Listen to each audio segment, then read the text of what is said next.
जी अस्सलाम वालेकुम रहमतुल्लाहि व बरकातुहू। ये दूसरा सवाल जो था ये भी कसर नमाज से रिलेटेड ही कुछ सवाल का हिस्सा कह लें, लेकिन ये अलग सवाल है, उसी से रिलेटेड है। ये हमारे मोहतरम मोहम्मद शहजाद अख्तर साहब उन्होंने पूछा था फैसलाबाद से कि सर ये बताएं कि अगर एक शख्स है, वो है तो सफ़र पे 92 किलोमीटर दूर जाने का इरादा भी रखते हैं और जो कसर नमाज के ऊपर शराइत लागू होती हैं शरीयत मुतहरा की तरफ से वो सारी पाई जाती हैं, लेकिन वो शख्स अगर पूरी नमाज अदा कर ले तो क्या उसके लिए क्या हुक्म है, शरीयत मुतहरा क्या कहती है। फिर उसने एक मिसाल भी हमारे सामने रखी कि मिसाल के तौर पे एक बहन हज करने के लिए जाती हैं खाना काबा शरीफ, तो वहाँ पे जाके कह लें कि उसने उसके ऊपर कसर नमाज के अहकाम लागू होते थे, लेकिन उसने कहा नहीं मैं तो यहाँ पे पूरी नमाज अदा करूँगी।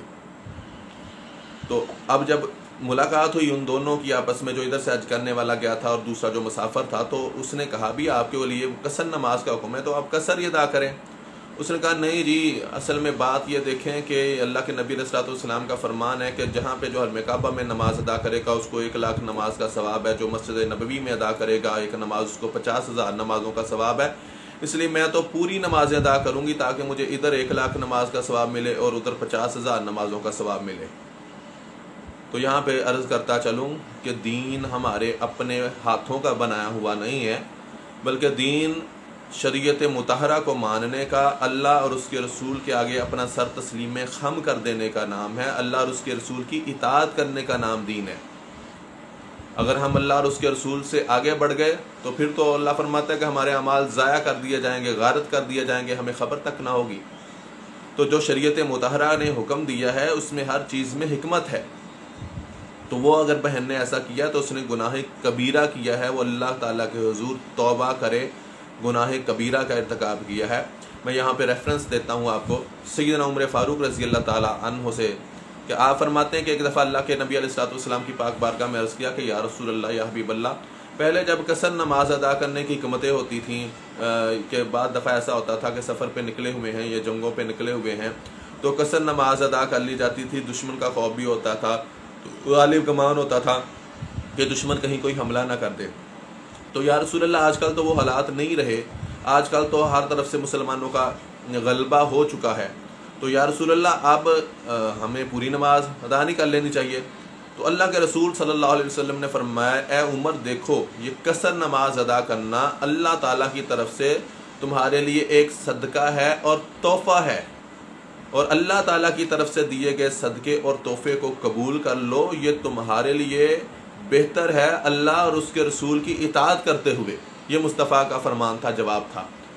तो क्या नऊज़ बिल्लाह अब सहाबा जो मक्के में भी रहते रहे, मदीने में भी रहते रहे, वो जब भी आते थे वहाँ पे कसर नमाज अदा करते थे, ना कि पूरी।